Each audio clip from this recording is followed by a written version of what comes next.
in the platforms of IoTs. And sir has told us that in the next session he will be giving us a demonstration on some simulation-based tools for using IoT. So far as introduction is concerned, he has done his BTech and AmTech from NEHU, Meghalaya, and he did his PhD from IIT Kharagpur, and presently he is a postdoctoral fellow in IIT Kharagpur under Professor Sudeep Mishra ji.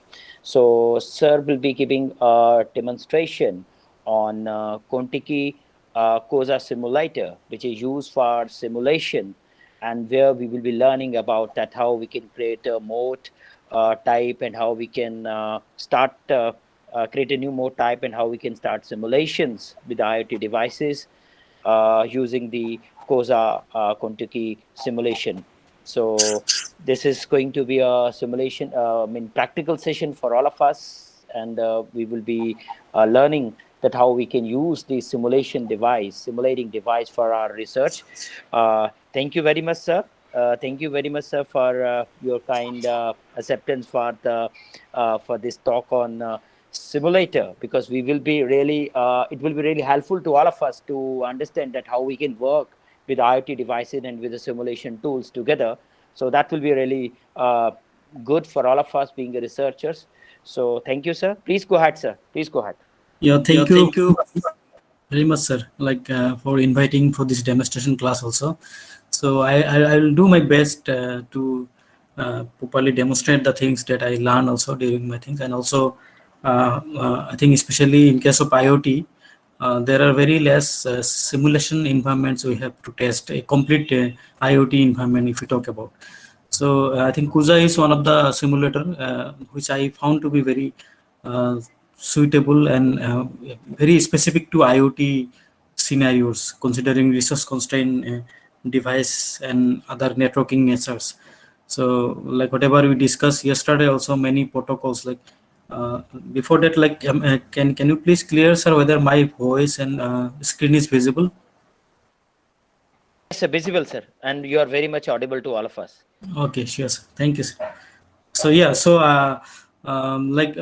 simply I will try to see what Contiki COSA initially, and then as a demonstration, as part of the demonstration, so we will be simulating some of the scenarios, IoT scenarios, especially considering those devices, especially resource constraint devices, and then so then we'll proceed further some applications, real-time applications. I mentioned yesterday about some data protocols, like how resources can be extracted from a sensor devices using FAP protocol, especially we'll see here. So that will be another phase of this these demonstrations. Yeah, so before that, I think some theoretical information regarding Contiki and COSA simulator is required. I have some existing slides that I want to show. Yeah, so so in this tutorial, in this demonstration, we will be basically discussing what is Contiki OS and then COSA simulator. So Contiki is a OS designed for tiny devices, and COSA is initially it was built to experiment the module that we are developing in a Contiki OS. So to just to experiment for the development purposes. So but later on it became a good simulation tools also.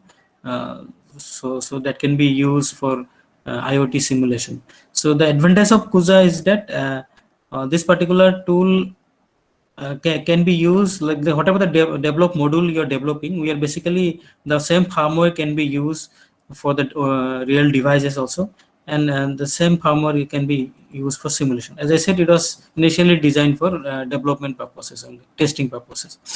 So I'll show how installation of this platform can be done. There are two ways to do. One is manually you can install also in a Ubuntu systems, and then we can use some existing complete package with a instant Contiki it calls. So with Ubuntu we have a complete package also. I'll try to understand how the hierarchy of the Contiki directory structure is. Then starting from hello world in Contiki and Kusa, and then Kusa module will start, try to simulate some modules there. There are multiple protocol stacks this Contiki it supports. So Kusa basically similar to, there are two protocol stack it can support. So one is RIME and another is UIP. So we'll see mostly the UIP thing, the UIP one, which is more like IPv6 based protocol stack that is more suitable for large scale IoT connectivity.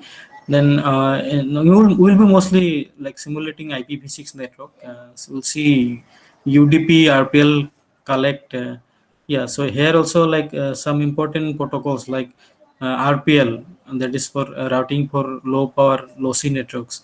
So that particular routing is very important. We should know at least a bit about before starting the demonstration. And then as I said, the QoP protocol finally it will be deployed over the network will be using in the Kusa. So we try to integrate the QoP protocol from external network to the simulating environment. So there are some approach which can be used in Kusa. So some tools are there. It's called tunneling approach are there. So we can connect the simulation environment with the external network, physical network. So use of QoP protocol, then there are some existing modules already that we can explore. So we will be using here REST example. So REST API for QoP simulation. SkyMode WebSense also will try to explore also. And then RPL border router, how to create your own application in a Contiki environment. Then MAC protocol are some of the important layer of this particular stack, so that even how to design a new protocol along with the application, that also we need to see. And compiling for real devices also I'll show you in the final. Yeah, so just before going to the simulation, what is Contiki OS? So Contiki OS provide a complete environment for programming sensor nodes. So those devices, especially the 802.15.4 devices, like MSP 430 processor, or CC2538 based processor, then CC2650 processor, the mostly the Texas devices which are used for IoT communication in resource constrained environment. So those are those will be like mostly those type of devices can be used for Contiki OS programming. And then the structure mostly like TCP/IP type. Yeah, yesterday I showed the structure. So similarly here also there are different layers. Radio layers is there. Is the connected to the physical interfaces. Then the radio duty cycle layer mostly deals with the like how the energy saving can be done through keeping the radio in sleeping mode. Then MAC protocol talks about different MAC protocol, like for example channel access mechanism especially. So that part is handled by the MAC layer. And then this adaptation layer is important. This is the 6LoWPAN adaptation layer, which actually translate the IPv6 larger frame size to smaller frame of 802.15.4. So that translation is done through this adaptation layer. And then above in the network layer we have RPL routing. This is mostly used for UIP stack. And then transport layer, there are TLS and UDP, TCP is there, like TCP has. So this is there. And finally in the application layer we will be use REST API, like QoP protocol. Also MQTT supports is there, and HTTP also is there. So we'll try to see these components one by one in there. So installation, there are manual process. So for example, if you see, so like there is Contiki. So Contiki OS. So if you search Contiki, so this is the Contiki OS. their official websites. So we are using Contiki OS, the historical Contiki OS Git repo. So now this Contiki is already shifted to Contiki next generation. This is the new development with some additional module here. So we will be using this one because I have yes, many modules are already there. So it is not that Contiki NG has some additional thing. Mostly the 6 sticks I mentioned, 80 to 15 for E stacks are included in NG. So yeah, so it's preferable to use NG only. So here we will be using Contiki 3.0, which is there in Contiki OS. So this particular module can simulate though especially the make layer, traditional make layer protocol, dynamic duty cycling base, RPL, and then QAP, MQTT, this type of application can be simulated. So if you click here, so they will be redirecting the GitHub page.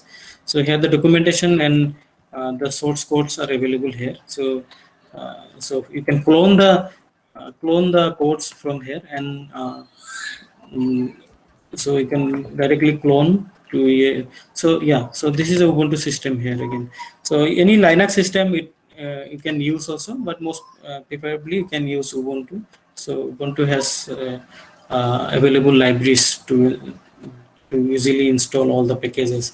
So for installing, you need to have Git packages. So required packages are mentioned in the slide. So how to clone Git is to write git clone. So this particular directory, this particular Git has some sub modules also. So if some sub modules are there, so for example, one directory is there, within the directory, some other modules also need to be downloaded. So those for that particular process, so you need to give a option called recursive. So this way you have to install. So once you click, I already have installed, so I'm not going to run it. So once you enter, then uh, yeah, so once you enter button, then it will clone the complete package. So it will clone the complete package, and then yeah, so and then once you have downloaded, so you can see there is Contiki 3.0. uh, yeah, this folders will be there, so you can redirect to that Contiki folder, maybe this one, and then you see the structure of the folder.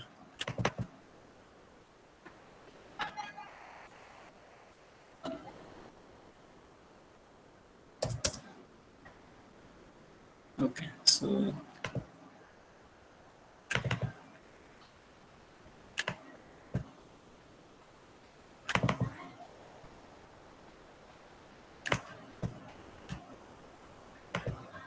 okay, so we will go to the detail part later. So before that, just for the installation purpose, so that is the one approach. Manually, you have to download it, and you have to make sure that you have all these packages installed. If it is a manual process.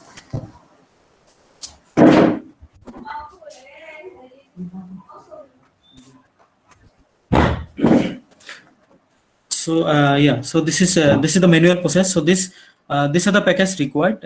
Like for example, this is a MSP 430 for those devices, MSP 430 processor devices. Some device, for example, like Sky modes. If you want to have the facility, then this particular modules is required.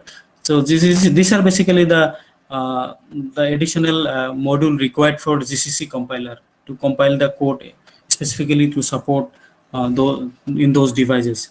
So some other devices like GCC ARM non-EAB, this is one of the process for which is used for ARM processor. So for example, I said about this one like GC2650 SensorTech. So for SensorTech, this is the processor compiler required. So you have to install that. So you have to make sure this particular module is installed. Then only your CC2650 compilers all work, and then you can compile the modules then only.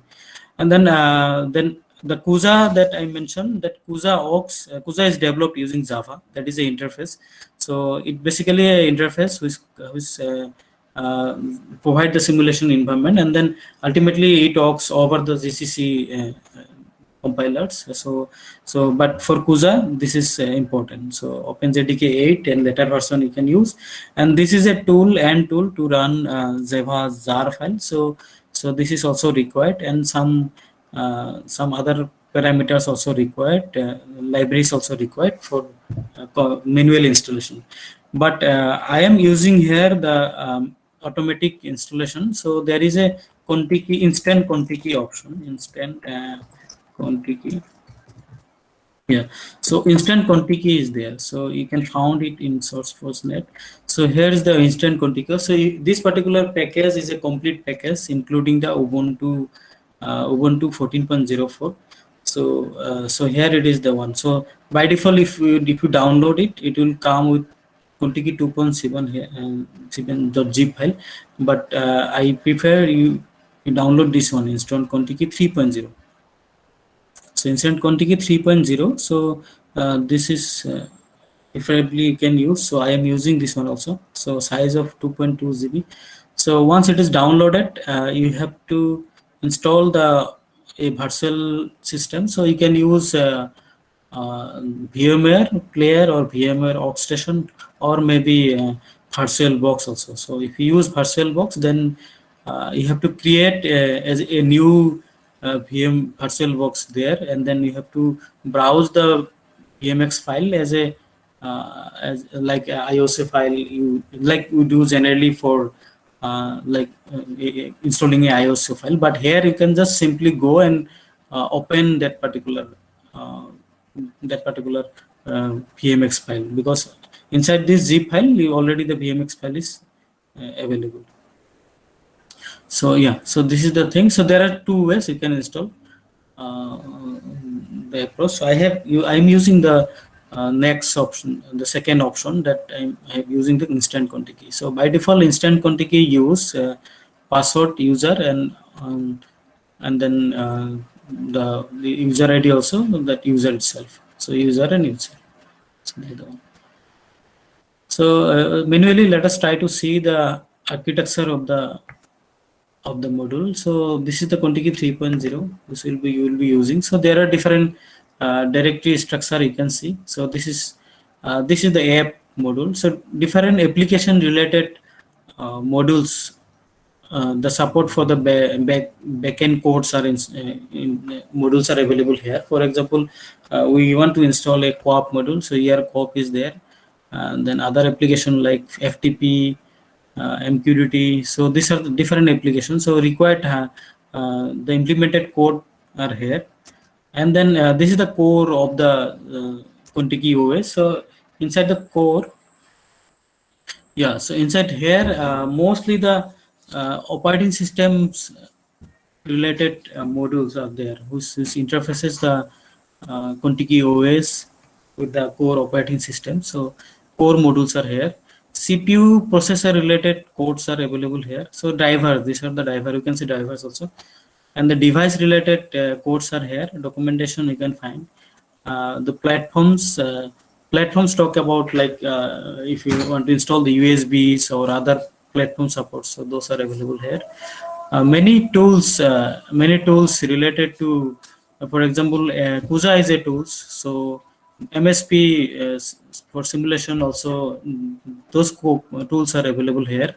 So I skip this portion because this is where some of the existing example simulation or example available complete modules are here. So yeah, so this is where we can found. For example, if you want to have simulate some IPv6 based network, you can see here. You can go there and you can find RPL collect, RPL router, RPL border router codes. So from here you can directly compile the module and upload to your device, or from here you can browse the particular module to your CUSA simulator. So these are the available module that we can use directly for simulation or practical use purposes.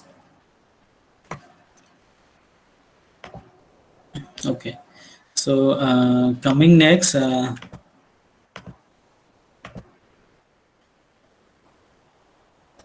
Yeah, so this particular device, they can be used here. This is a Sky mode. It's also called Telos B mode here. So this type of device can use Contiki as a OS for communication, and then this is a open mode.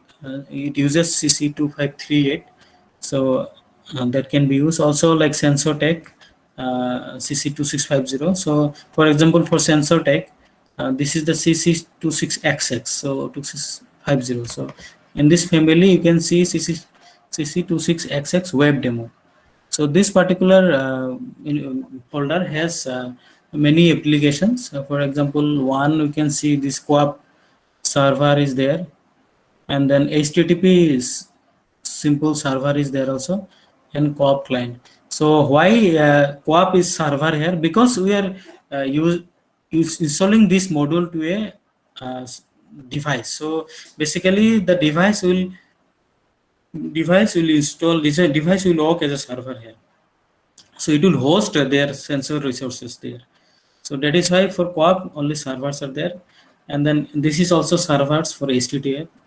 So they tried this particular code or somehow it managed to keep it simple and lightweight. So otherwise, those resource constant device has very less memory space to install a complete HTTP or that type of modules here.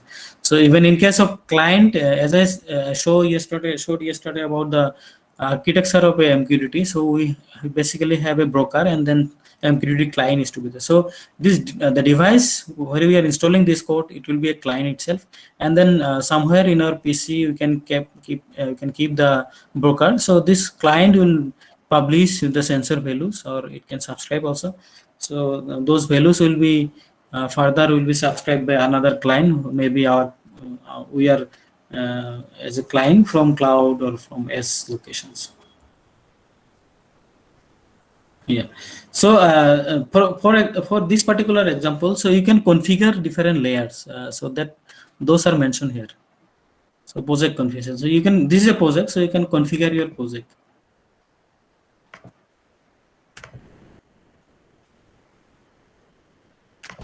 Okay, so I think Gedit is not there. So you need a good editor also for most with good graphics. There is the Gedit editor. I think it is not there. Let me install Gedit.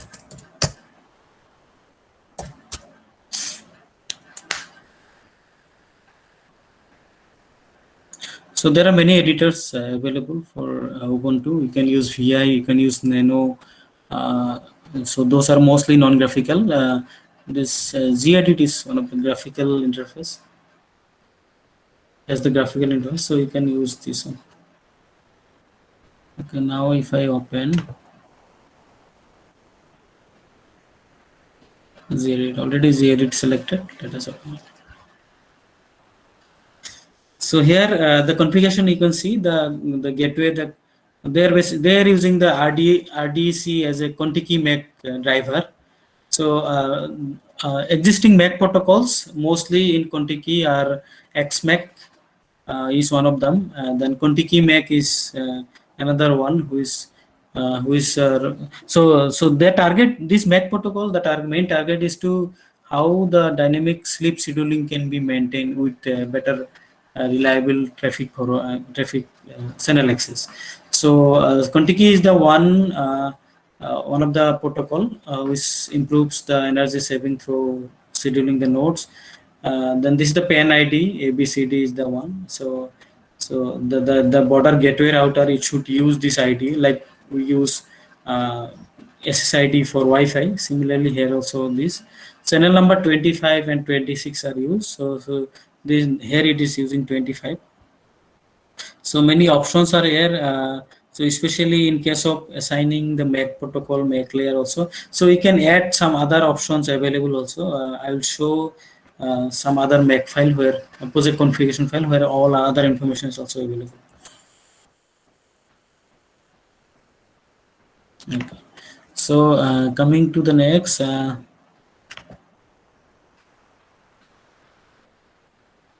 So I said about the advantage of CUSA is that the modes used in a CUSA simulation use the same firmware in actual physical devices. So I already said that so CUSA will be basically using the firmware we designed uh, for a device. For example, this is CC2650. So here the same firmware, the same codes, it can be used for example, this particular code will be used in the CUSA also, and then this one can be used for device also. So you can compile and upload to the device, and you can compile and use for the CUSA simulator. So that is the advantage of, so it's like a emulator.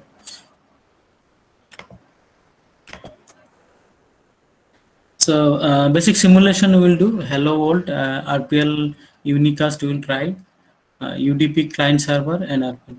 So before going to simulation again, some two important parameters that I would like to discuss. One is how the RPL protocol works, simply at least how routing protocol and why it is lightweight for IoT communication, and then we'll see the co-op protocol a bit.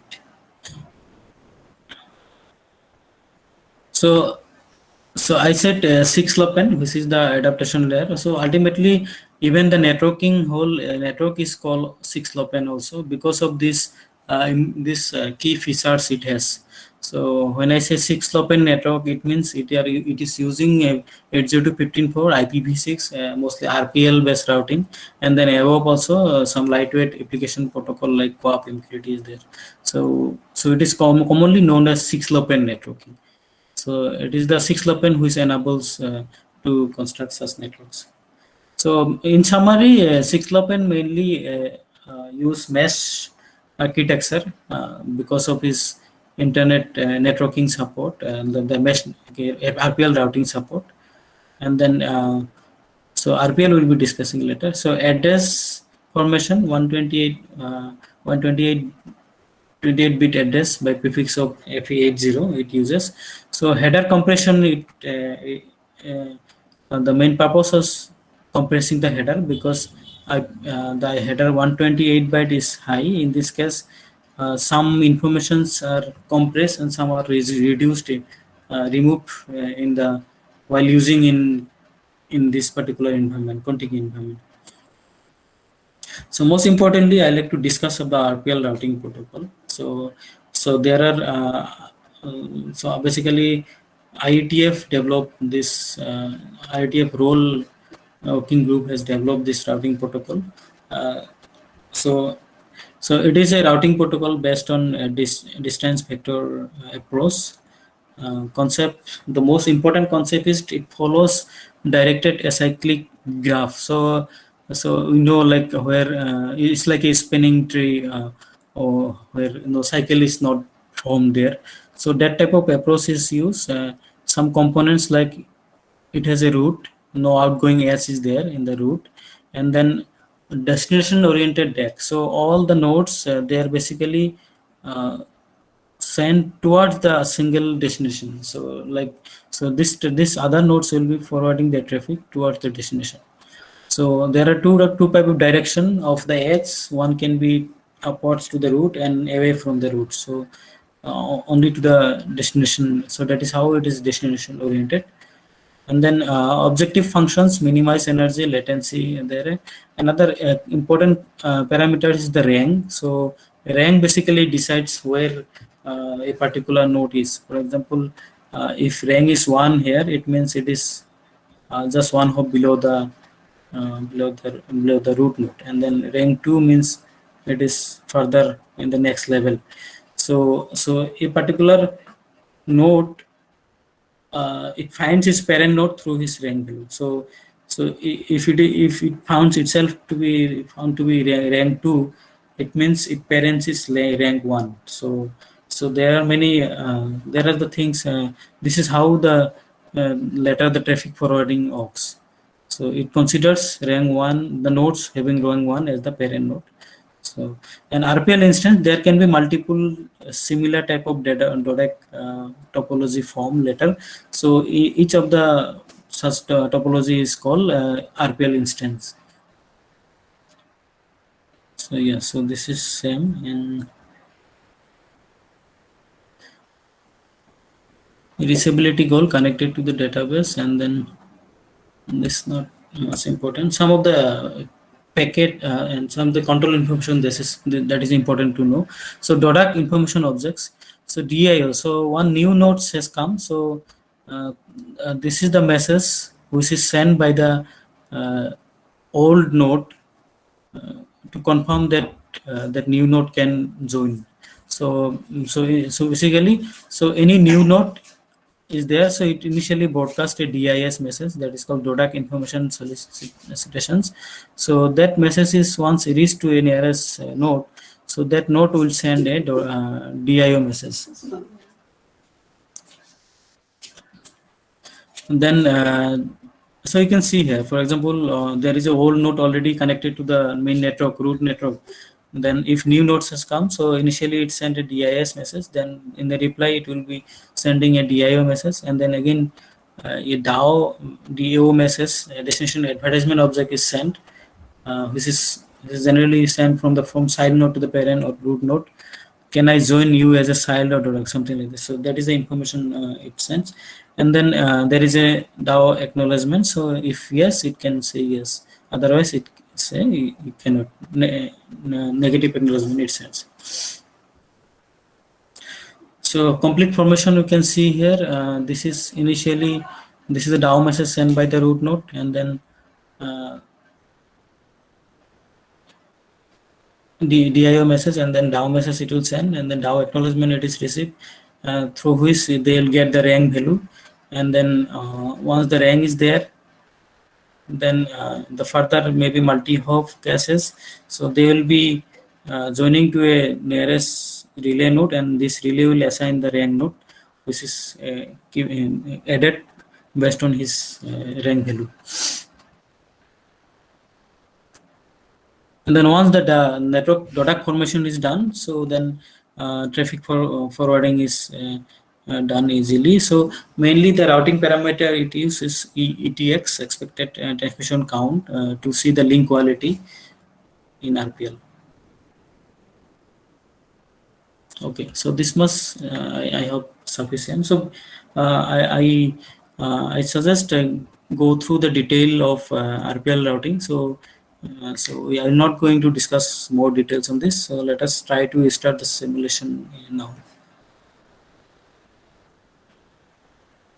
Okay, so once the RPL simulation done, so I will be discussing about the co-op protocol also, and then we will do the co-op simulation.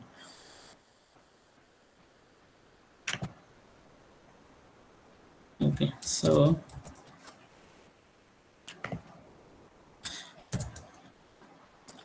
I'll be going to the directory Contiki 3.0, Contiki 3. Then if you see those directories I already mentioned, what are the different directories are there. So initially we will see one example which is from, they are available in examples. So let us see the hello world example. CD examples hello world. So here you see the different the main source code of the hello world program and the Make file. So whatever the different single components in Linux or any simulation or any platform, so where this is basically combination of a single C program there. So to combine and to make the compilation and installation easier, generally a Makefile tools, a Make tools is used. So for that a Makefile is required. So you can see what is there in the Makefile. So it basically keeps all the C files, and their what the name should be there in the object file. So like we compile a C program, a hello.c program, so we can give their object file a individual customized name also, or we can keep default also. If you keep the default, it becomes a.out as an object file.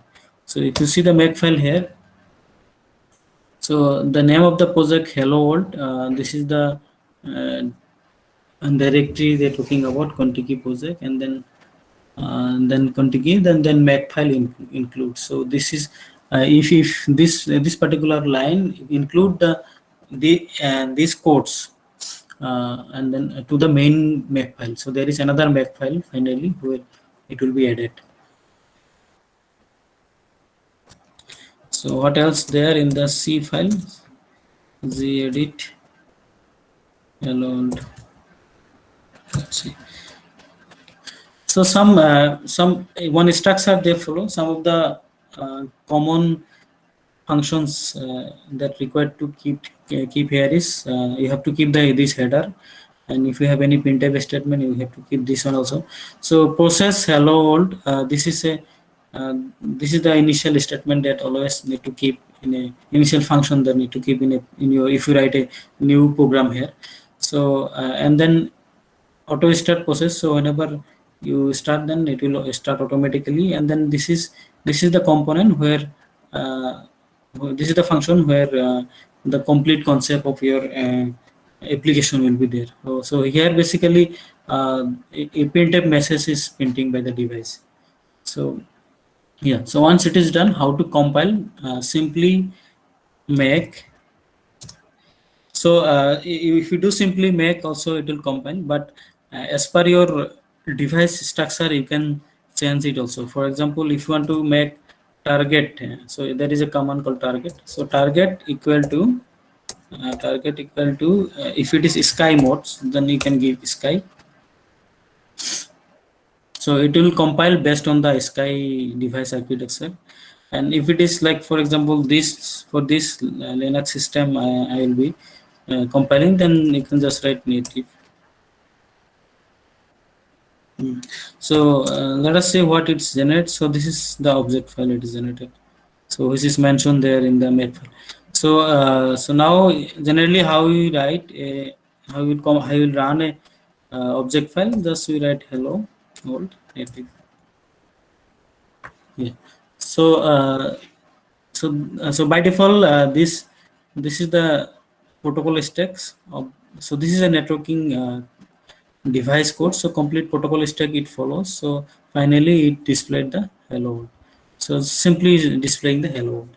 So this is how the compilation running can be done. And now if you want to keep this particular module to a device, so as I said, you can make it target as sky, and then this you see the sky will be there. See hello world dot sky is there. So here how to upload?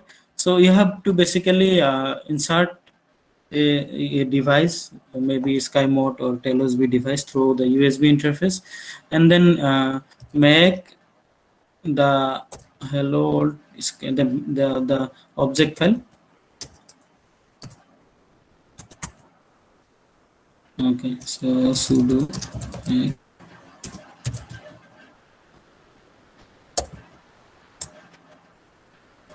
make hello.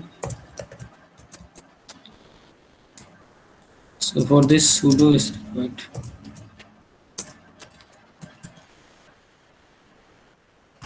Let us see. I think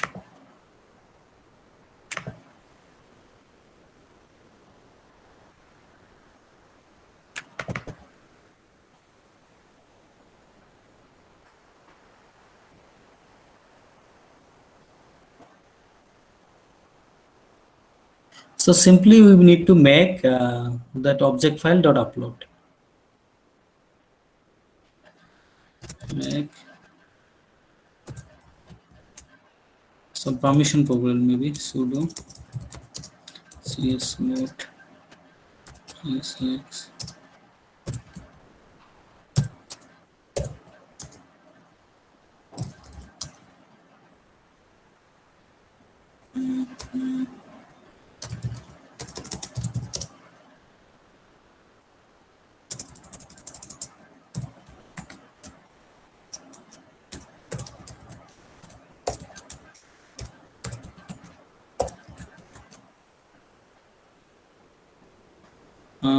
Okay, so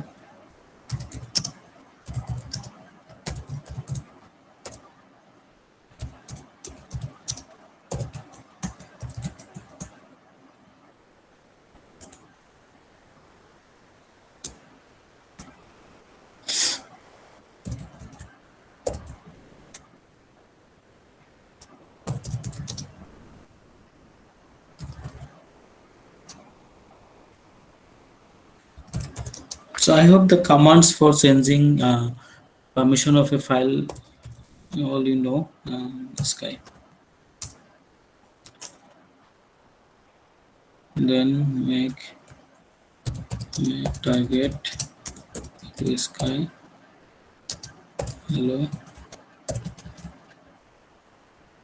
Mm, okay, some issues are there. So mostly it follows this instruction. So there is a, so if the device which is attached there, so the device, the permission should be given first, and then only the device will be accessible here in the system, and then the target to upload that compile package is like this. So make target sky border dot upload. Yeah. So then if you have multiple device attached to your system, then mode equal to 1 or you can mode equal to 2, you can rename those devices. So, and finally, yeah. So yeah, so this portion I'll discuss finally. I thought to discuss finally only. So let us go to the simulator first. So as I said, Kusa is a tools which is used for simulation of this Contiki environment. So we'll go to the tools folder, cd Contiki 3.0, and then yeah, we have tools.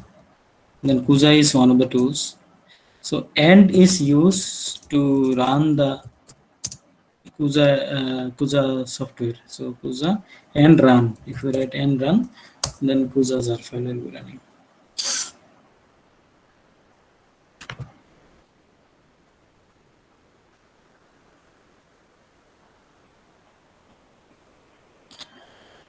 So this is the interface. This is Java interface, which is used for Kusa simulation. Yeah. So there is the interfaces. You can create a new simulation.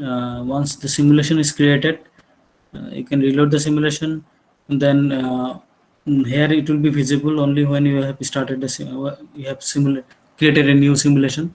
So you can add more there. Tools are there. Lots of tools are there. So this can be visible only when you're running a simulation.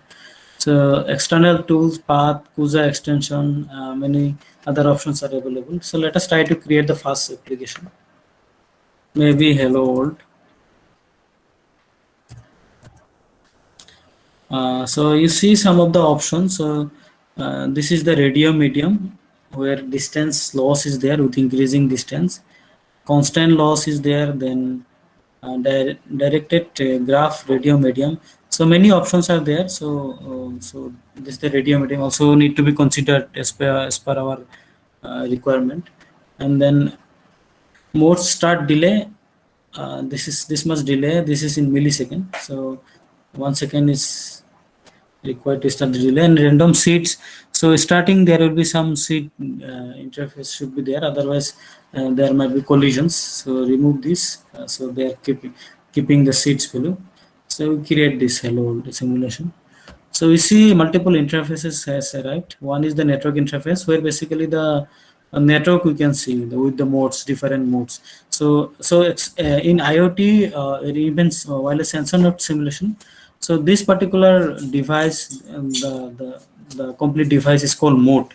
So mode means it has those sensing, actuating capabilities, LEDs, along with communication facilities and processors, etc. So, and then next is it is the control window. You can start, post, step, reload a simulation. You want to note something, you can note here. And then this is the mode output. So every mode's output. So if any printf statement was there in the codes, so those printf statement will be shown here. And then this is the timeline. So during the simulation, what are the different events is happening, so those can be seen here. For example, events can be radio traffic, radio channels, LEDs, node joining, and also those information can be seen here. So once the simulation is environment is there, then we'll try to add some modes.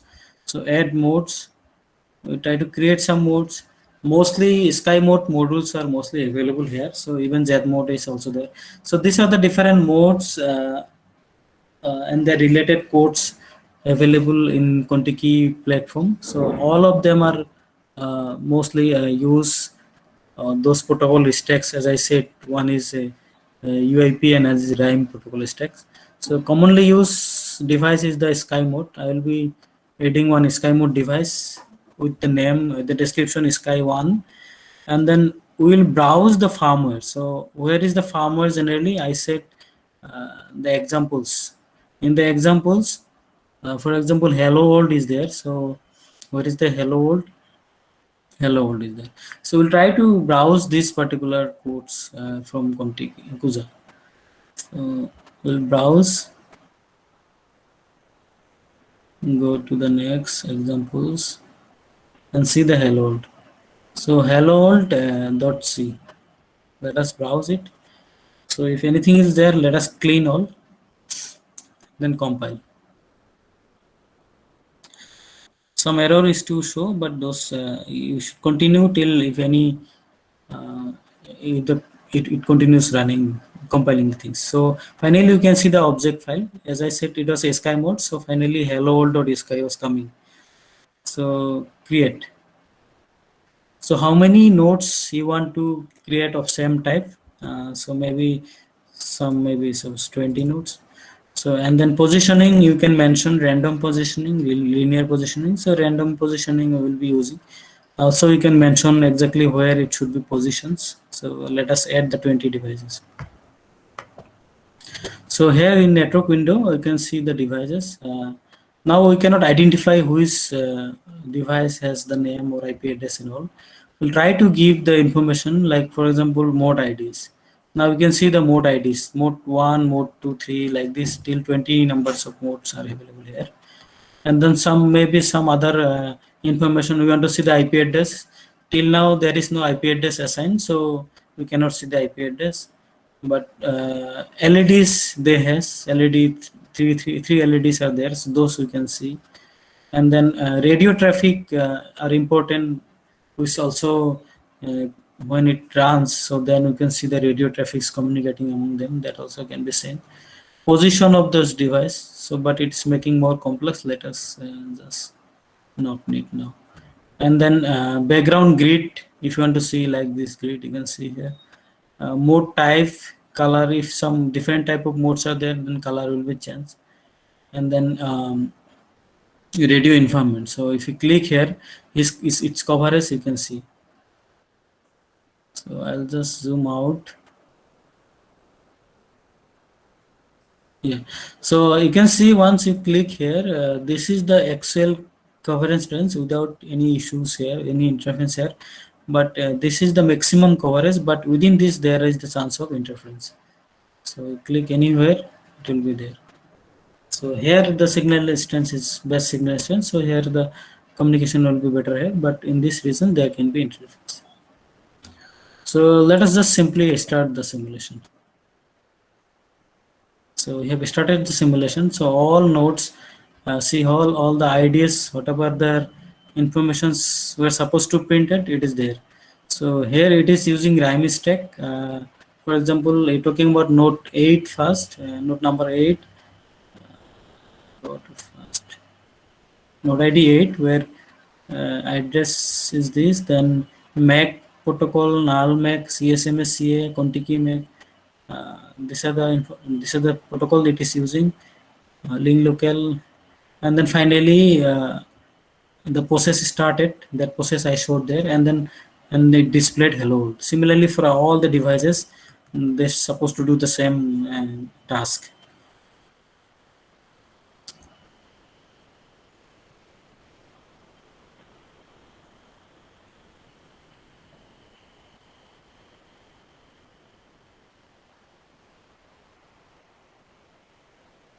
So different radio traffic can be seen, and then this is how a simple hello world simulation can be done.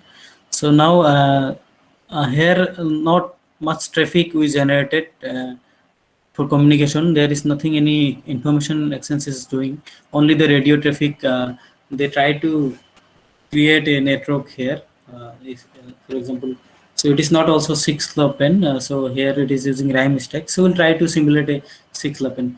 So Kusa has very less interfacing. It is not that much of user friendly to use. So again, for suppose we want to stop the simulation, we basically completely stop the simulator itself. Like we have to create it new again. So let us just exit. Yeah. So now we have to start again in the window again.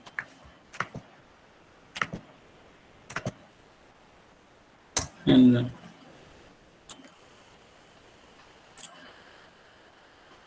okay, let us try one application which is like more of like a gateway and gateway device, and it uses 6LoWPAN as a portable stack.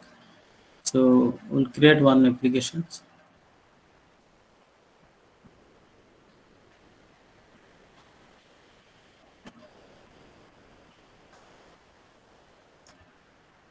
and then we'll try to add modes of same type.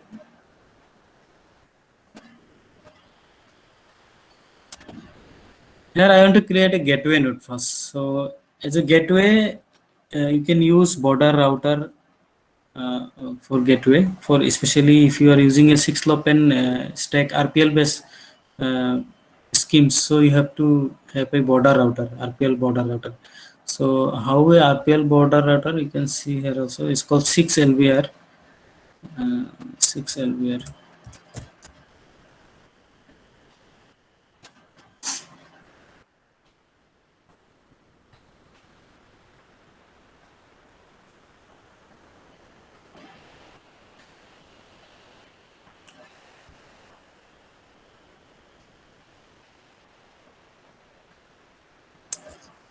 Okay, so 6LBR has the capability to connect two networks. So, this is a server.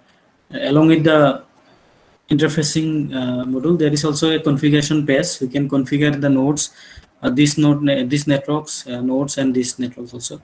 So here is where we are working. So this is the interface of 802.15.4, because all the devices, sky mode and all, it's over 802.15.4.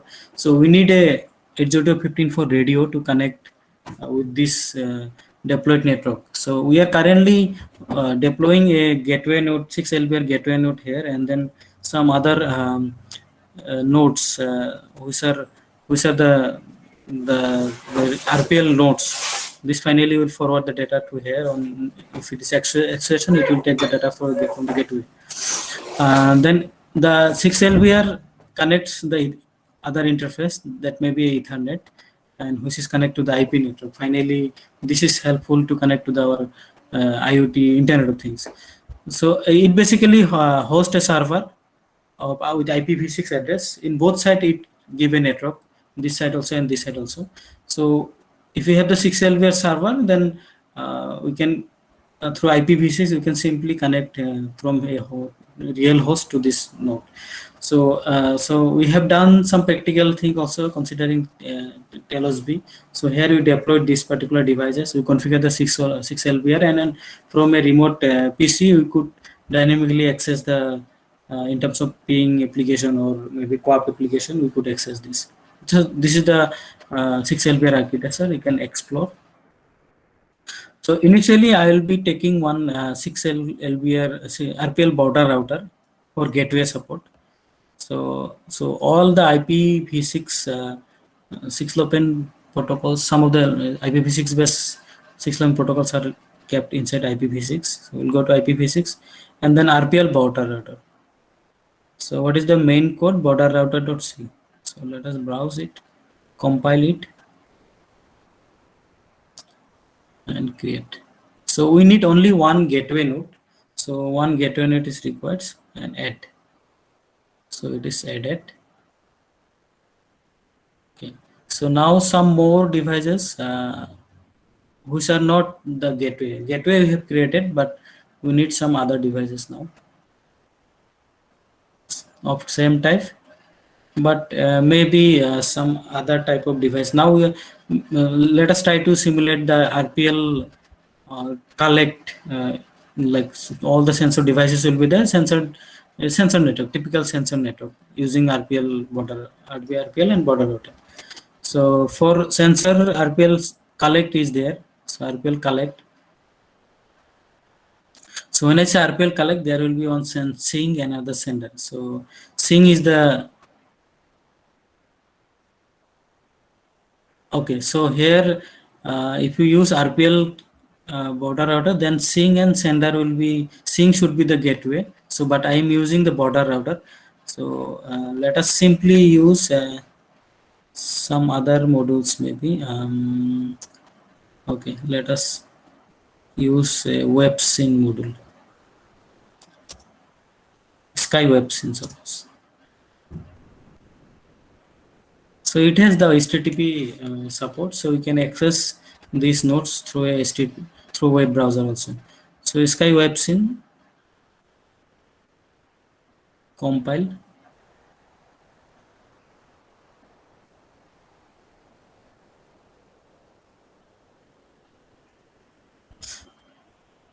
create.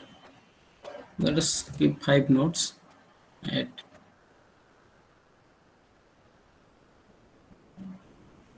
You can drag and drop those nodes if you want. Generally, it is placed in a random way.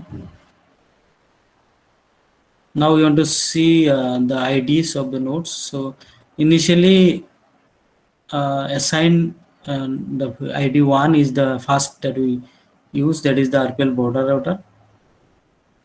Let us keep like this. Then I want to see the IP address. So when we start, then IP addresses will be assigned. Then LEDs it has this, you can see.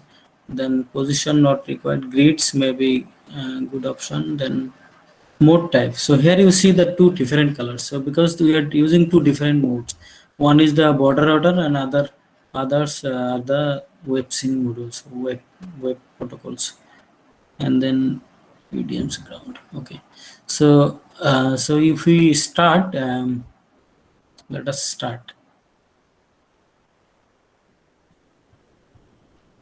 So those nodes. Yeah, so they have web server, so it will be started. The web server started in different devices.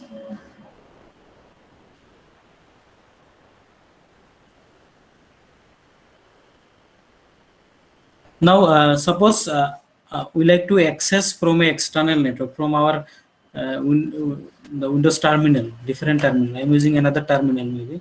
So from where I want to access I want to access those devices. So also you can see the IP address of system becoming here. So you can see the IP address assigned. So when I start running the applications, so you can see the IP addresses. So to connect this gateway, this is a simulation gateway. So to connect this gateway to external network, you have to initially enable. So there are many options. If you right click on a device and see lots of options are there.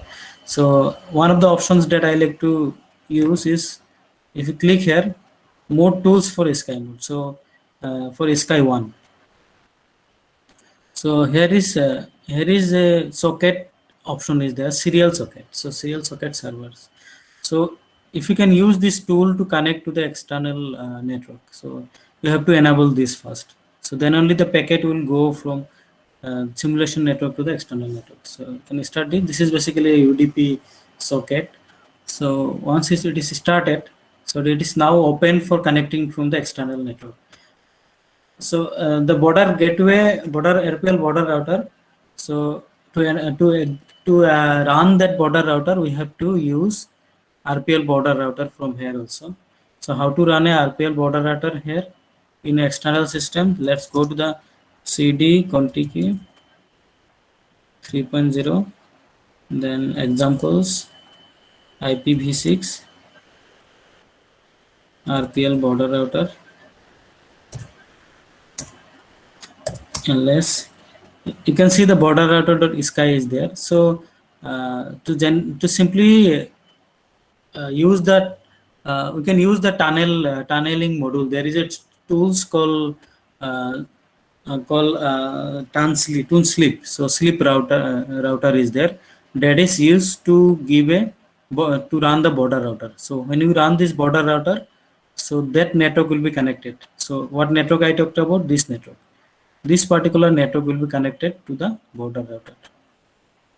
And this all nodes are connected to this, and this node will be connected to the real border router, actual border router. So it will be, there will be a tunneling. So how to do this? Make connect. So we are using kuza. So there is, you have to write kuza.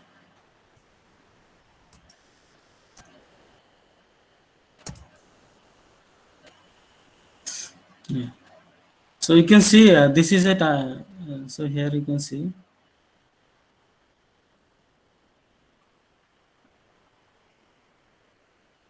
So this tone sleep started with this IP address. So there are two network. One is it started in localhost, which is connected to the localhost is connected to the network having this address. So actually this, although it is showing FE80, but the assigned address, it will be remaining will be same with the prefix FE80. It is to be there in the CUSA, but generally the IP addresses will be starting with A, not FE80. So we will be using for other communication with starting from A only. Yeah. So you can see the server address, that is FE80. So instead of FE80, it will be triple. So it will be A only. So yeah, so A, then 212.740. See the similarity here, 212.740.1 colon 101. So now this particular simulation network is connected to the external network. Let us open another terminal and then try to ping through this network if it is possible or not. So yeah, so ping 6. So this is IPv6. So you have to use the tool ping 6, not the default ping it will log. So what is the IP address? Ping double colon. So when there is 0, so generally IP addresses are mentioned like this. Double colon means in between there is zeros. Then 212 colon 701 7401 colon 1 colon 01. Yeah, so we can simply connect to the gateway, and it is obvious because already gateway is connected, but we like to connect a external node. For example, let us try to communicate with node 2. Yeah, so node 2, how to do? So let us just simply try change the IP address. 212 is same, this is 202 colon. In between, if there is any question, please let me know, we'll discuss also. 704 and then 702, then 2 colon 202. Yeah. So so from here we basically we are from localhost it is going to here, and from here we are communicating to node 2. So let us see where is the traffics, radio traffics. Yeah, so traffic you can see now. So there is a communication in between. So every time when the ping is going on, so every time that communication is open. So in between, they are also keeping the network topology. Like so periodically, it's supposed to send some hello packets, and then so to maintain the network structure. So I'll supposed to move this node now from here to there.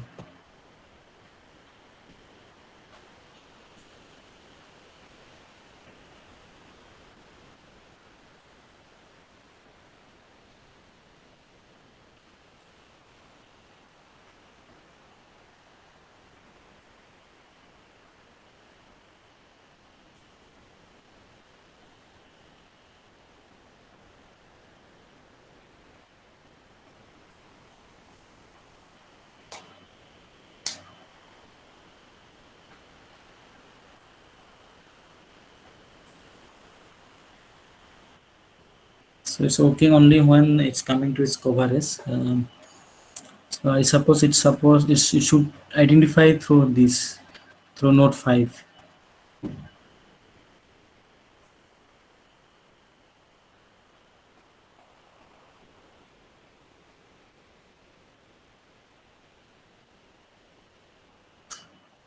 Anyway, we will try to explore this multi-hop meshing through some other example also.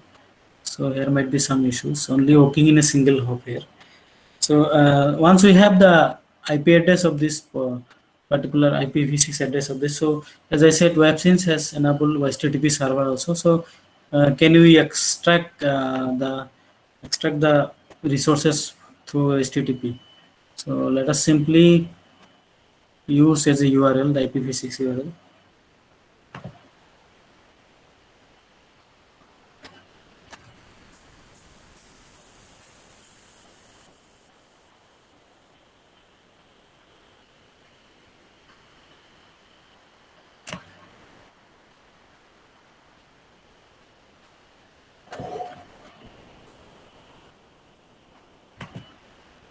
So in URL, I have to keep the IP address in square bracket. Yes. So by default, we are using HTTP. Yeah. So there are two sensors you can see, like light sensors and temperature sensors. The values you can see from here.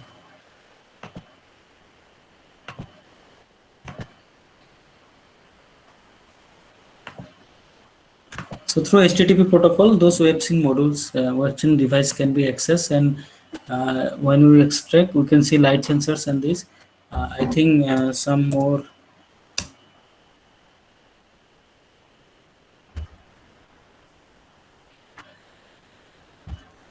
Yeah, so how the trend of light sensor, that also you can see like this.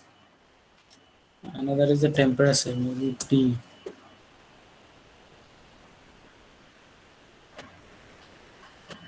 Yeah. So this way you can see directly from a web interface. But we wanted to explore the how QAP protocol. So HTTP is not always suitable for those devices. So preferably we should use QAP protocol in this case.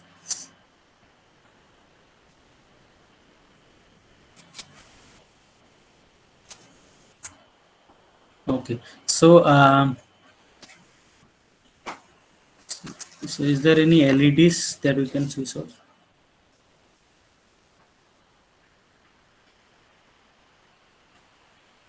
LEDs is there, but whether I've seen has LED. So for to see whether those LEDs are enabled there or not, so simply let us go to the code to explore what are the different application interfaces that we can access through web. Where is that web Sky Sky web scene? Sky web scene. So it is inside the IPv6 Sky web scene. So if you open Sky web scene.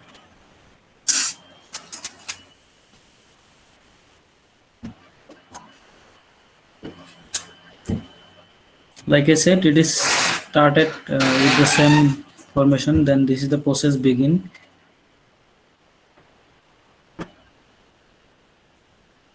The HTTP codes are kept inside like this. So that's why we can see the HTTP sensors and all information.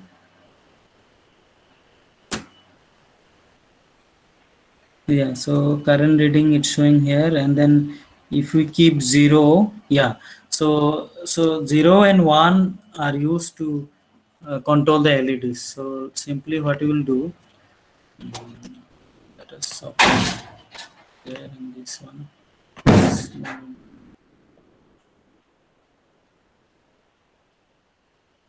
Suppose for that particular node itself, I like to switch on the LED, red LED one. If I give 1,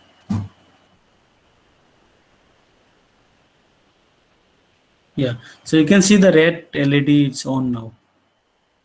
So instead of this, now if you give 0, that will be switched off.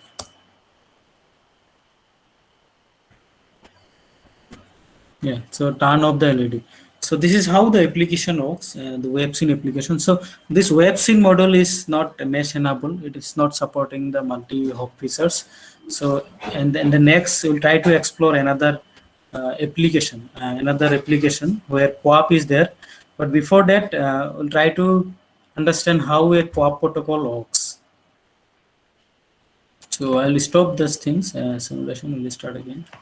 So yeah, finally we will also see how to analyze the simulation information. So that part is important as per the research perspective. So that we'll see. So for now, let us stop it and try to understand what is QoP protocol.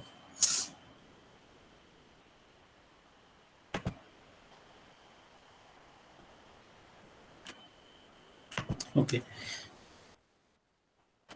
So QoP protocol is a constraint application protocol, specifically designed for community application layer support over a resource constraint device like I talk about. So it's defined in RFC 7252. You can refer it. So it uses a REST approach for communication. REST stand for what is a REST? REST stand for representational state transfer. That is, server will transfer to the client a representation of the state of the request. So like generally when we use HTTP, so resources, in terms of resources, the complete information, when we request a page, the complete page is downloaded, which take lots of bandwidth and times. So rather than why not we can in a lightweight way only send the information, required information, like only sending that representation state. So to represent those, some of the simple formatting use are used. For example, one of them is JSON format. So whenever I mentioned yesterday about how a particular resources are extracted. So for extracting a resources, URI are used. URI. So URL and URI, there is a difference. So URI basically talks about the location, and then URN is the name of the location. When you combine both of the thing, then we can have the resource. So a particular resource we can extract accordingly. So different operations like HTTP, HTTP supports, like HTTP generally supports get, post, put, delete. So here also QoP also supports this type of operations, and it is stateless client server protocol. Yeah, like I said, it's a combination of URL and URN. One example I showed yesterday also. This is a HTTP example. So this is the resources, and remaining is this is the location, and yeah, this part is the location, and this is so combining is the URI. So QoP protocol mostly works in two ways. One, so this is a 6-LoWPAN protocol stack, Contiki protocol stacks, where different layers are there. In mailing layer and radio layer, there is a physical layer 802.15 for adaptation layer 6-LoWPAN.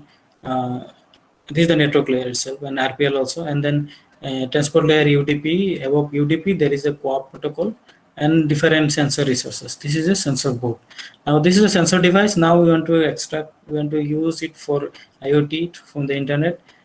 So basically, this is a server. QoP server is there, and then this is the client. Should be client. So directly there can be a connectivity between QoP client to the QoP server using QoP subscribe and QoP publisher mode.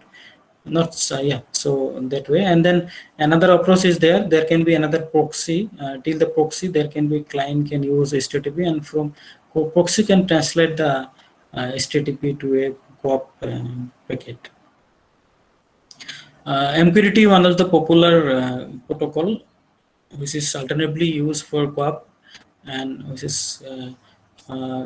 which has many advantages also. So when you compare, QoP is like more of like M2M communication, device to device communication, where no external any broker is required. Directly client server based communication can be enabled here. But in case of MQTT, there is a broker always required. That broker interfaces to clients that want to communicate.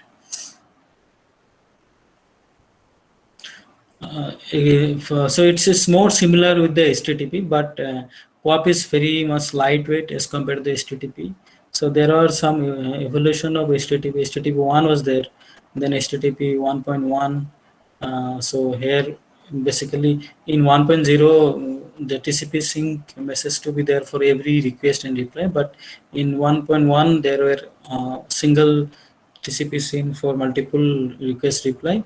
Another important enhancement is done in HTTP 2 is so while exchanging the request, so they used some multitask streaming approach where the request reply can be in out of order. So for this particular request, the reply reception of reply cannot no need to be in a sequence. So that particular features was enhanced in HTTP 2.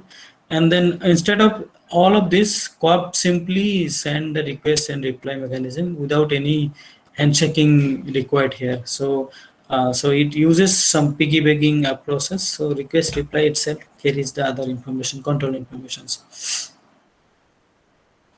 The most important packets it uses connection, non-conformable acknowledgement, RST.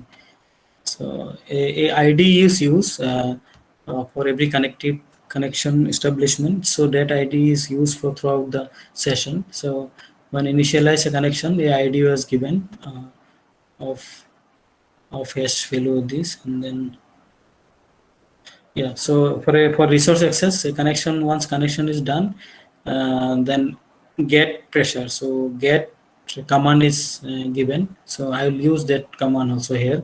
So with the token value this, and then in acknowledgement. So in the acknowledgement itself, connection request was sent along with the get, and then so additional communication only request and response. So and then the value will be given, pressure value will be given. So message format can be looked into also. I'll not go in detail. 6LoWPAN in 6LoWPAN CC2650. I already mentioned there is QoP is there, QoP server module is there, and also ER-REST that we'll be exploring now. So ER-REST example is one of the module where this QoP is available, QoP application is available. So it is I'm talking about the inbuilt module only. So if you want to implement your own module also, your own QoP application, you can deploy it also. Yeah. So for client QoP client, there is a Chrome Copper. It's called Copper for Chrome. So that can be used. So this the installation instruction is also there in below. If you follow this, so you simply write Copper for Chrome. You can get from internet also from GitHub. And then for Linux system, most suitable one is the libcop. So it's just the implementation of cop. So that we are using. So the instruction for downloading, installing is mentioned here. You can go through this. And some issues it shows at the finally. For example, you have to disable while configuring only. One is you should not enable the Doxygen features, and then you should not enable the documentation also, main pages. So then only you can run, and then there can be another issues due to the outdated SSL, OpenSSL. So you have to update it. And finally, some shared library based issues are there. So you basically need to set the path in the environment of your system. So those solutions are already there, and those are already discussed during installation of this page you can find. Yeah, open source implementation of QoP, Java base, Californium is there, then Erbium is there. So this is the C-based implementation. This particular module is the ER-REST one, which is there in Contiki also. This, and then Jacob is there, open. So yeah, in Tiny OS also, Contiki and Tiny also the support. So in Contiki OS, the Erbium module is there, which will be used now after some. Yeah. So this is the QoP. I hope you understand how QoP protocol works. It's almost similar like HTTP, but very lightweight in essence. So I have already installed here, following the instruction as as shown the pairs libcop pairs. So if you see, there is a directory called libcop. Yeah, this is the libcop. So I install from this directory. Now if I type lib coop client in my system, I can see the main page. So different commands, how it can be done. So mostly uh, as a COP client, this is the command is used to get some sensor values from that device having IP address.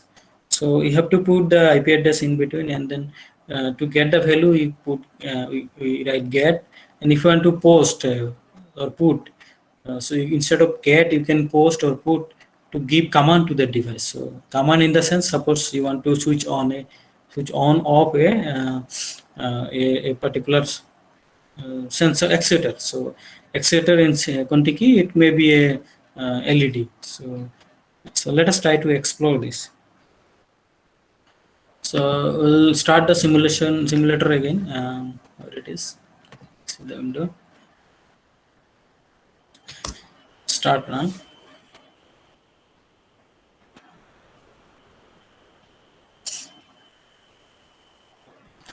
So we start another simulation.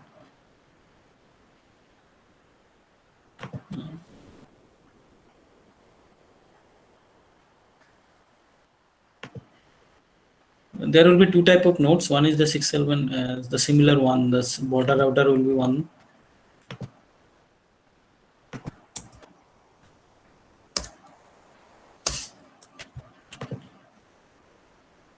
Compile, create.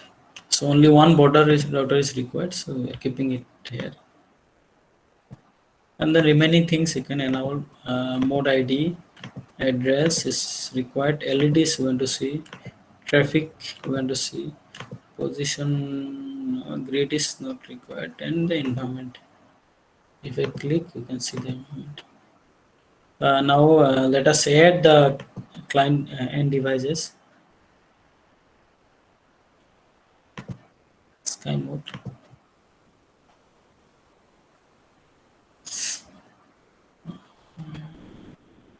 Okay, so now that IRBM implementation of the module which is available in ERS example. So this is the ERS where COP is there, COP module is there. So as I said, we are deploying this module to a device, so it will be a server, not client.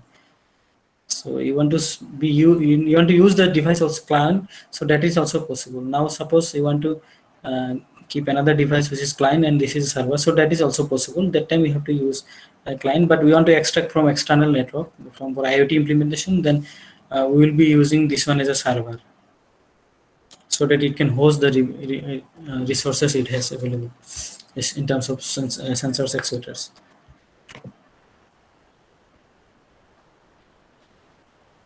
Compile, create. Simply take maybe 5 nodes. Done. Okay. So there are 5 nodes with one gateway nodes. As I said, if it is a gateway node, you have to enable, you have to connect to the serial port so that it can be uh, extracted, connected through the external network. So to do this, there is the mode tools. You can go here, and then there is the socket server.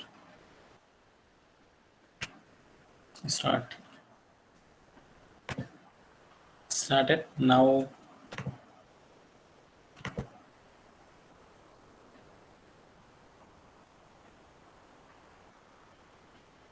Yes.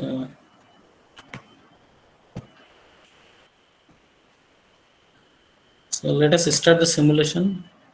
Start. Simulation has started. The devices, they got their IP address, but the gateway also started, but it is not connected to the external 6LBN network, which further connect the network to other IPv6 networks. So here again you have to write make connect router password required. Yeah, so it is connected now.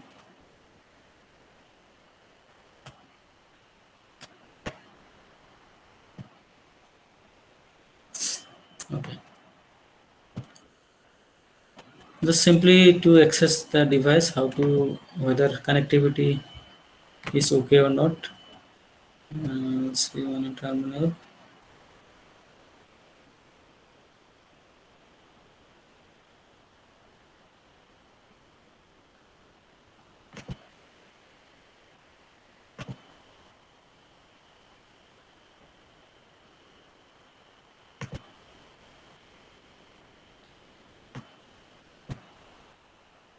I hope it is visible. Just try to.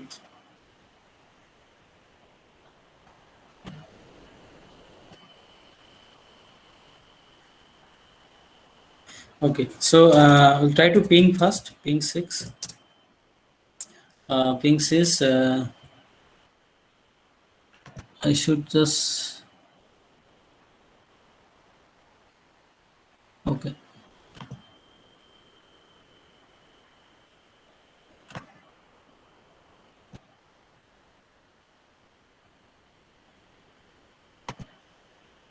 Okay.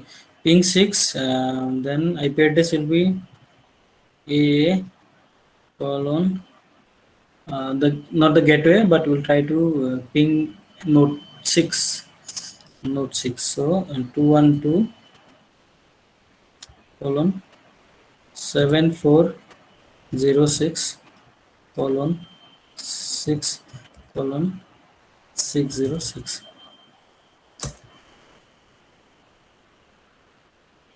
Yeah.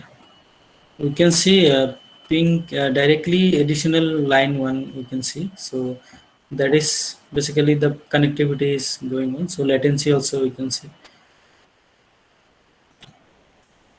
Oh, now suppose let us make a bigger this.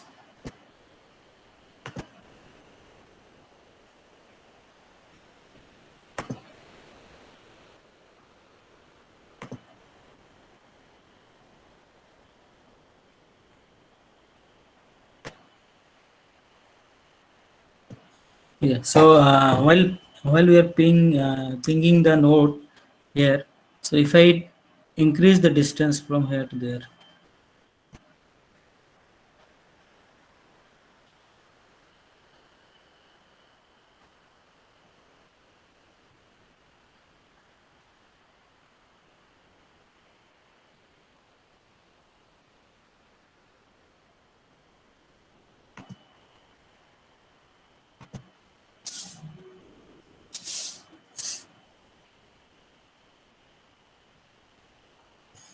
so it is not pinging.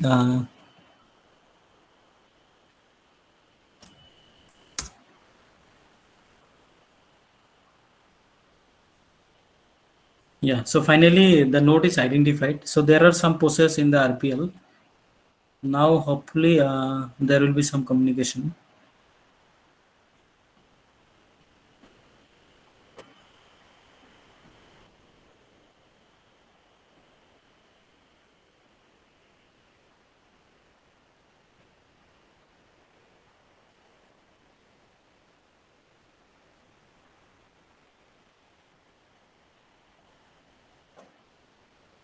Yeah. So I think there was some range that we initially set. So maybe it was beyond that range. That is why the communication was not going. But now we can see it is.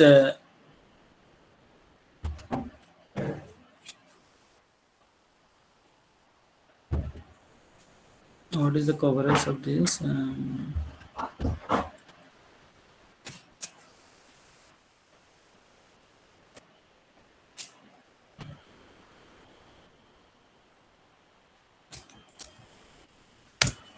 But generally it works. Like generally it finds the node from here. Some issues are there maybe. Like I wanted to see the multi-hop facility, like how the dynamically it should find the RPL. There should the new topology should be identified, and accordingly it should be communicated through these nodes. Anyway, how POP protocol works? Let's try to see again. Okay, so once we have the communication here, yeah, all nodes are in the range, so it is possible to communicate. Now it's communicating. Now from this IP, how to run a co-op application. So basically co-op, I already, so co-op client,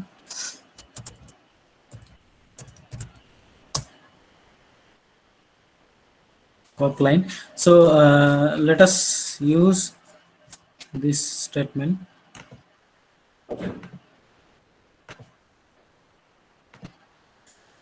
So when you want to explore what are the different resources, by default it is to be well-known core.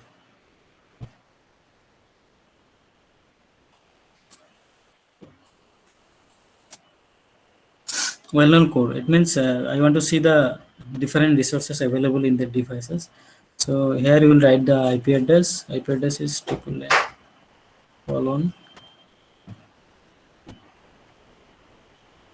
212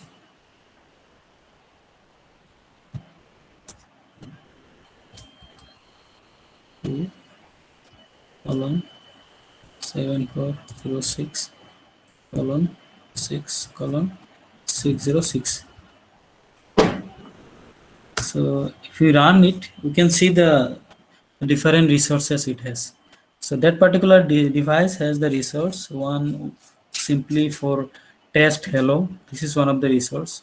Here you can see this is the this is the URN. So n, this is the name. So here comes the heterogeneity of IoT, like vendor specific wise this can be defined.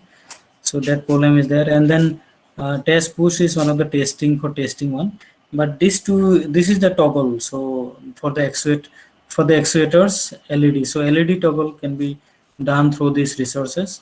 And then sensors, one sensors is there, sensors light. So sensors light is there, so to see the luminosity sensors value. How to use that? So simply after the IP address, you have to use the resources. So let us try to see simply the test hello world thing. Test hello. So you can see the hello world statement is coming here. So now we want to see the sensor value. Sensors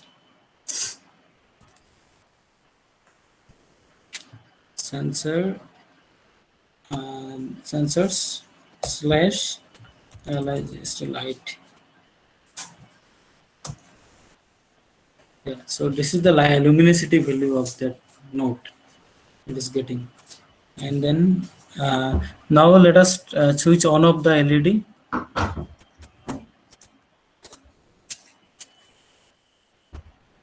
Actuators slash toggle. You just need to toggle the light.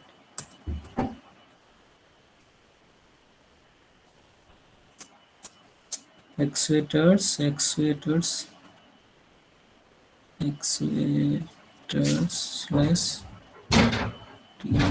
Achha, okay, so we are writing get here, so it will not work. So let us post it. So for sending some command, we have to give post command. Yeah, so this is the post. So for receiving some resource value, then we write get, but sending we hit post. So that is how the LED you can see, like here it is switch on now. Now we want to toggle it again, it will be off. So at the same time, let us see what are the information it is exchanging from this window.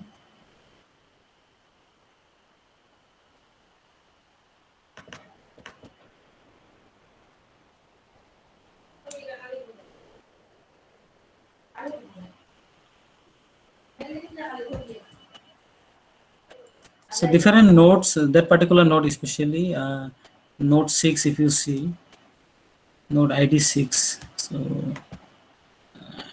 ID colon 6. So only the starting information is showing. I think the remaining information was not given a printf option there, so that is why other information is not showing. Now regarding the analysis of the traffics, whatever happening like here. So there is a tool called simulation script editor. So this is a JavaScript based JavaScript codes you can write. So you can filter different components here, and then for example how many packets it's going, how many it's receiving, or specifically filtering some this type of message, and accordingly analyzing throughput or delay is possible through this window. So you can explore this, and then other option also there for analysis. There is a tool called collect view. So if you see, this is the gateway node. If it is receiving traffic, so you can go there and see the collect view of it, expand it. So maybe send commands from other nodes, start collect by the base station.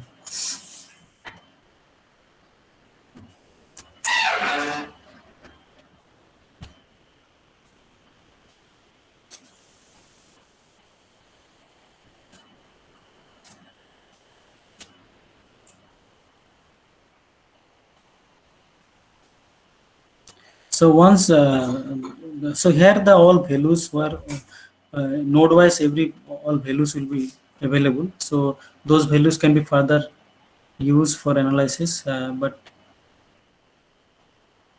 so it takes a bit of time. Let us see.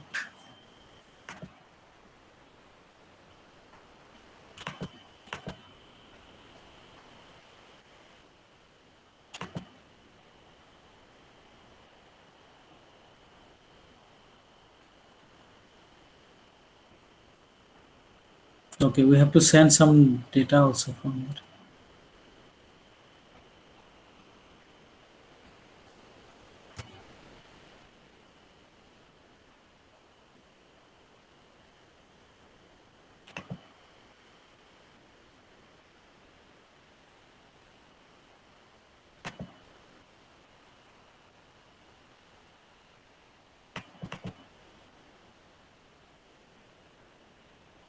So you can see collect view mode 140 bytes and mode to collect view. This many bytes are going, and then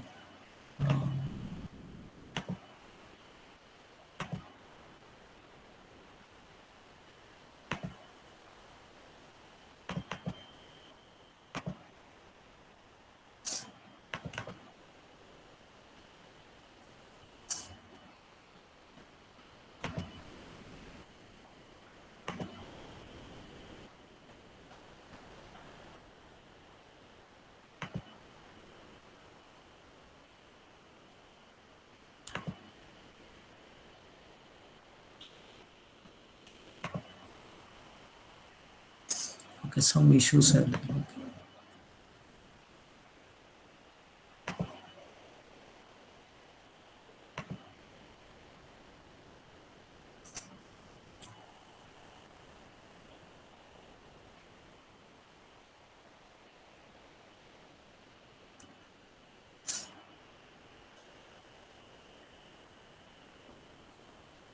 Okay, we'll try to explore some other application. Maybe it is possible.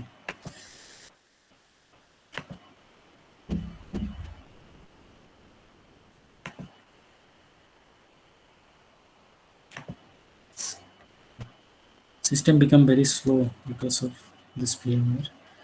Uh,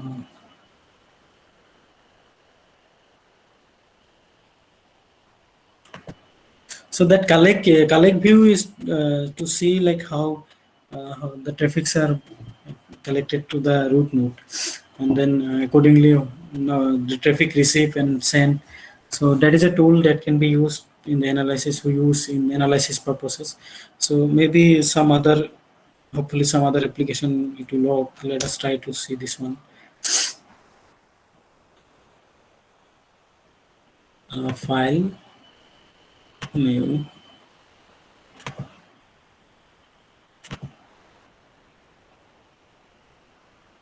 spy mode. So this So maybe simply the IPv6 collect is there, RPL collect is there. That is also can be used. IP collect. One sync node, let us take.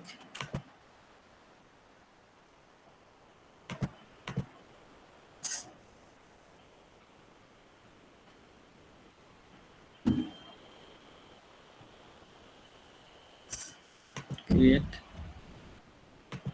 nodes. Text. So here we are not using border router because simply the RPL collect is there. So some standards if we can take, then network will be complete.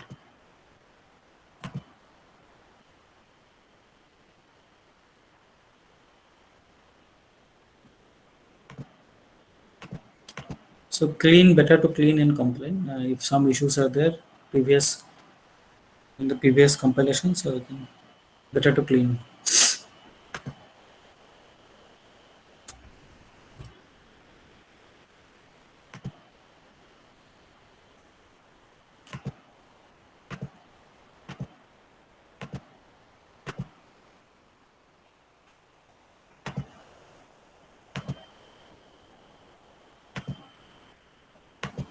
Started the simulation.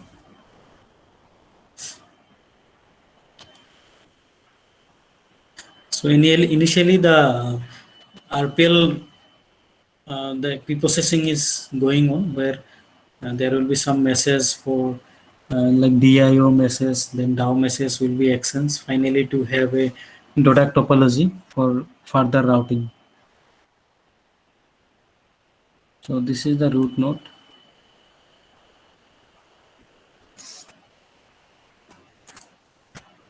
Now if you click on the root node and then we want to use this collect view.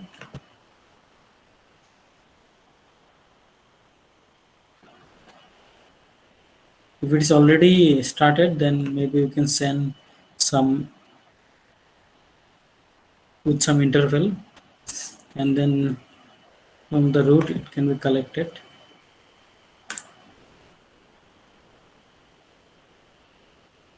Sensor map.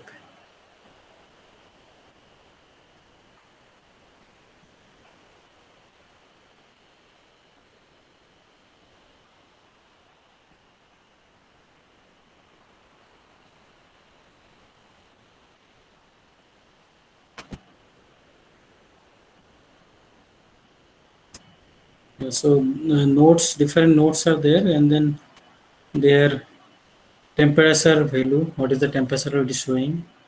The network power consumption you can see from here.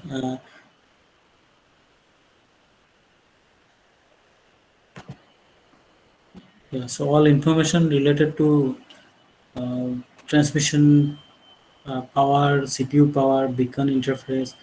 So all are available here in that time that can be used for analysis.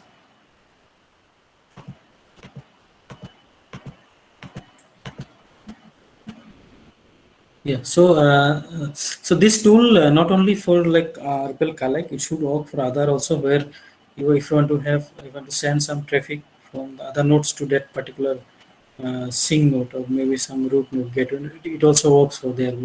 That is why it is applicable for all type of nodes and there. Like for example, if you see the tools is available for all type of nodes, you go there and see the collect view is there.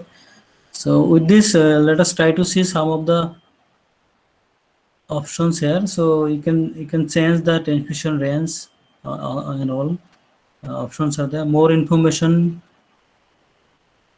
variable watcher is there. You can watch the variable different assembly language variables.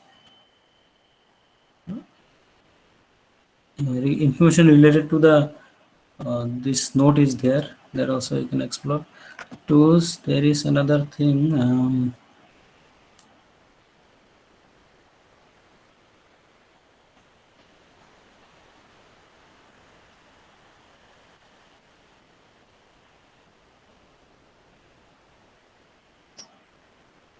So there is a command line interface also for a particular node. So you can go to there and You can put your command, you can send some data maybe from here itself directly.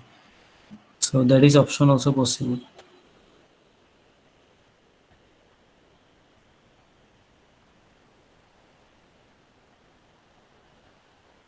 So I wanted to see how the 6LoWPAN header it is. So somewhere that information is there. More information, maybe Sky Mode 1. It is the same thing. Tools.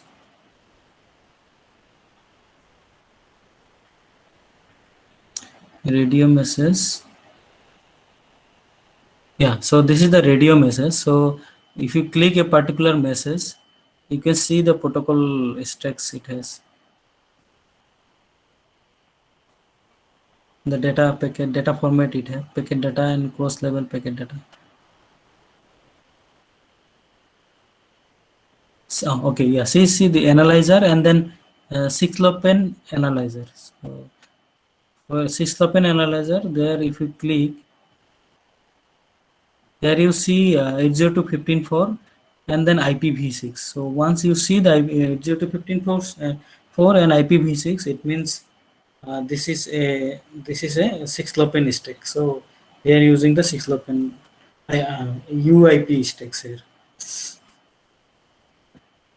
So one thing that was not working about the multi-hop meshing, but it works generally. So if you have time, in still 10 minutes of time, I'll try once again if it works, that multi-hop thing simply.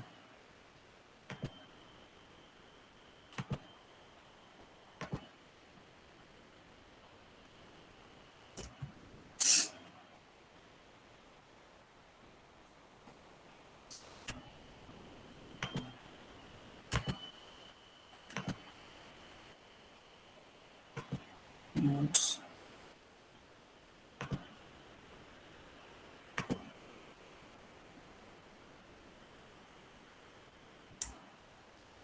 So we need a border router here again. Create, compile, create one node. Nodes.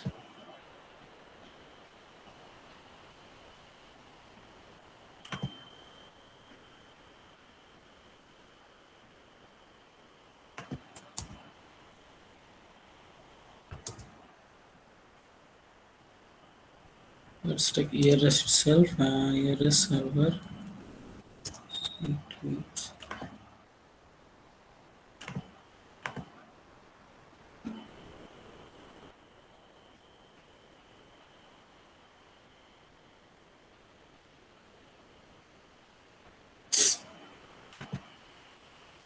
3 nodes I'll take. Port ID, address, LEDs, AD traffic. Okay.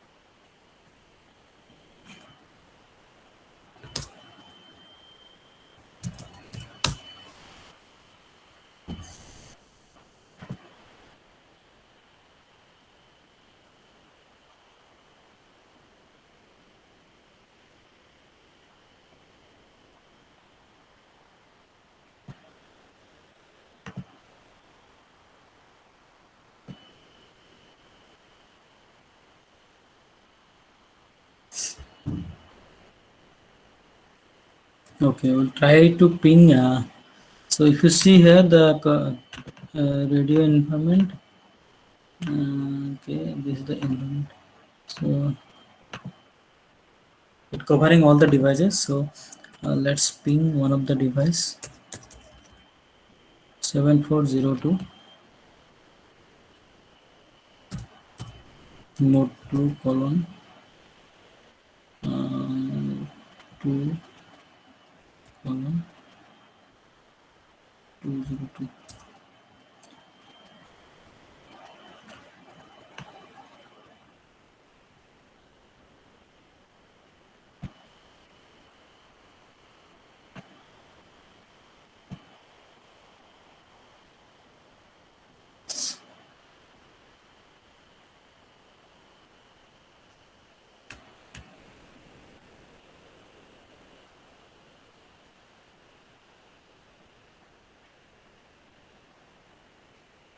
So somehow the RPL reloading is not working. But it generally it is working earlier. They should have dynamically see the notes again. Now it is direct communication, so it's but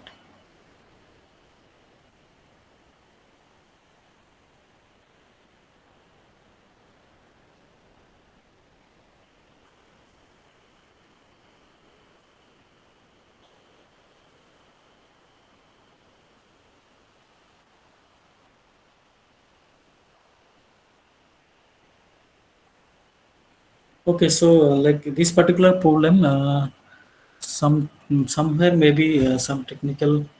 Uh, it's not because of the codes it has, but mainly because of some this reloading thing.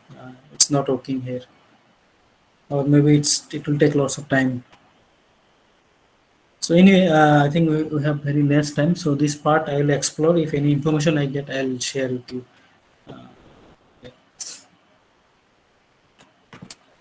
I'm just closing, and finally I want to see how you can create your own module in different protocols. So current simulation. No.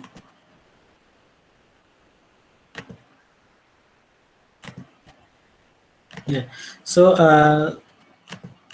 you can create your own application, like for example, Hello World. You can look how it is designed, and then different logics, different application layer protocols you can add there. But when you talk about creating your core modules, like for example, mm, uh, like in terms of different stacks module on Mac layer, routing layer. So you have to go to the core folder. Inside there is a net, and then you see the MAC protocols, RPL routing protocols. If you want to design your own protocol, you can design. Then in the MAC protocol, you see the existing MAC protocol. It has Contiki MAC is one of the ones, CX MAC, 6LoWPAN MAC. So these are the MAC protocol, existing MAC protocol. But if you want to create your own MAC, you can copy the structure, how they have a unique structure to follow, sending a traffic, receiving a traffic from upper layer, and vice versa. So those information it will be same. There is to be a FAMR also. So from here you can start. So but again, when you start, there should be a Mac. Those files should be added to the Mac file finally, which is there in the main here somewhere. Yeah, make file dot include, here it should be included. So there should be concern. And then for running to real devices, I have shown one txt file where the different devices use different codes. So generally there are three type of device. One is the gateway device, which is the border router. Border router. So this border router is generally, if you are using a Raspberry Pi as a gateway, there you have to do. So here basically you have to attach the radio 80 for radio, and then that radio can be programmed through these commands. Initially you have to open it, permission you have to give, then make uh,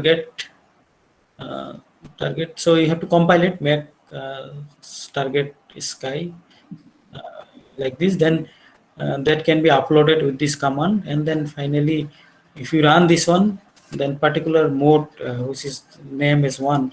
So we are not using any multiple modes, so only one. So we are not giving any mode one here.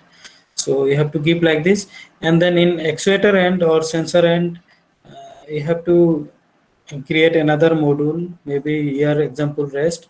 So that module with if it is already attached with the system, then it will be mode 2. And then so one thing is like you have to check the IP address. So you are deploying in a remote location, so IP address you should know. So that is the reason there is a command called make target sky login. If you want to see the IP address of mode 2, and then press the reset button of the device, then there will be auto config IP basic address will be displayed. So this way, the devices and the gateway can be programmed. So once these things are ready, so with this we could we construct a network of multi-hop linear topology with 50 street lights with Telos B devices, and there the mesh network could see multi reliable communication in between. If links was down, they try to see alternative links, and then we also develop a MAC protocol above that, where a linear topology based scheme latency is reduced so for such topology. So these are the scheme that you can further work here.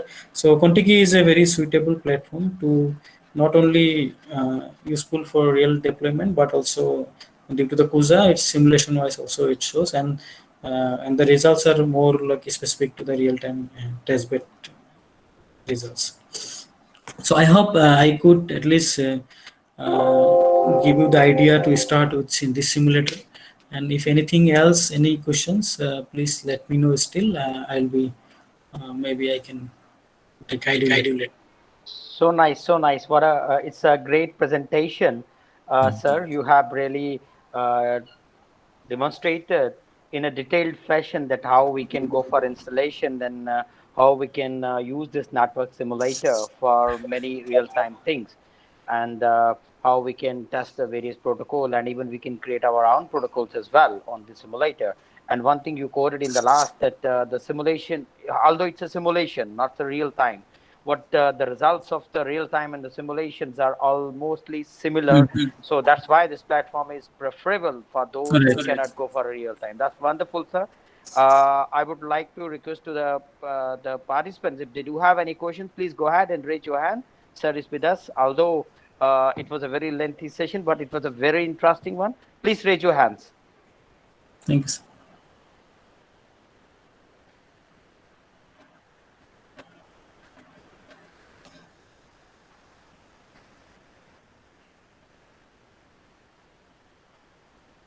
So I suppose that participants are really well versed, and they are happy with the presentation which is being gone, and they will be working at their own. So one question from my side, sir. I really, I'm very happy. I learned a lot from this simulation based tool. So what is the maximum gap between the real time analysis and the simulation based analysis, if we will be using this tool, or if we will be using some real time? So what is the maximum gap do you feel is there in the accuracy?